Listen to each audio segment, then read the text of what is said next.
भूतिया जंगल का रहस्य।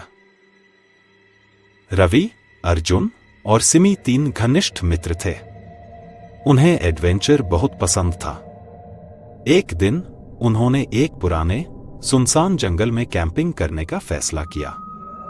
यह जंगल वर्षों से वीरान था और गांव वालों का कहना था कि वहां जाने वाला कोई भी वापस नहीं आता। लेकिन तीनों ने इसे मात्र अंधविश्वास समझा और अपनी यात्रा की योजना बना ली। रात के 11 बजे तीनों ने जंगल के बीचों बीच तंबू लगाया और आग जलाई। हवा में अजीब सी ठंडक थी और चारों ओर घना अंधेरा पसरा था। पक्षियों और कीड़ों की आवाजें भी धीरे धीरे कम होती जा रही थीं। जंगल की नीरवता असहज करने वाली थी। अचानक झाड़ियों से सरसराने की आवाज आई। शायद कोई जानवर होगा, अर्जुन ने कहा, लेकिन उसकी आवाज में हल्की घबराहट थी।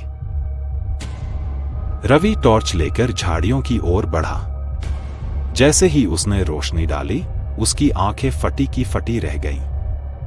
वहां एक छायादार आकृति खड़ी थी, लंबी, काली और आंखें सुर्ख लाल। आकृति धीरे धीरे उनकी ओर बढ़ने लगी। सिमी ने डरकर कहा, हमें यहां से निकलना चाहिए।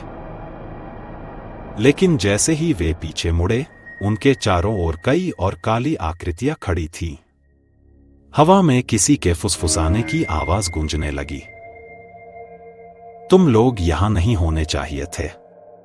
एक धीमी पर भयानक आवाज आई। अचानक आग बुझ गई और चारों ओर अंधेरा छा गया। चीखों की आवाजें गूंज उठीं। रवि ने जल्दी से अपना मोबाइल निकाला और टॉर्च ऑन की।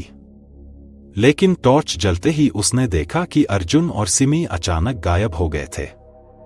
चारों ओर घना अंधेरा था और जंगल में अब केवल वही खड़ा था।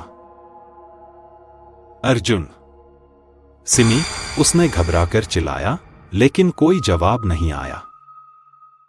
तभी उसके पीछे से हल्की हंसी की आवाज आई। वह तेजी से मुड़ा और देखा, अर्जुन और सिमी वहीं खड़े थे, लेकिन उनकी आंखें अब सफेद हो चुकी थीं और उनके चेहरे पर अजीब सी मुस्कान थी। तुम अब हमारे साथ हमेशा के लिए रहोगे, सिमी ने एक अजीब, डरावनी आवाज में कहा। रवि का खून जम गया। उसने जंगल से भागने की कोशिश की, लेकिन उसके पैर जैसे जमीन में गड़ गए थे। आकृतियां उसके पास आ रही थीं, उनकी आंखों में न कोई दया थी, न कोई जीवन। सुबह गांव के कुछ लोग जंगल में गए तो वहां कुछ नहीं था, न तंबू, न सामान और न ही रवि, अर्जुन या सिमी। बस एक चीज पड़ी थी, रवि का टूटा हुआ मोबाइल, जिसमें रिकॉर्डिंग चल रही थी। वे हमें ले जा रहे हैं। अगर कोई यह सुने तो कृपया यहां मत आना।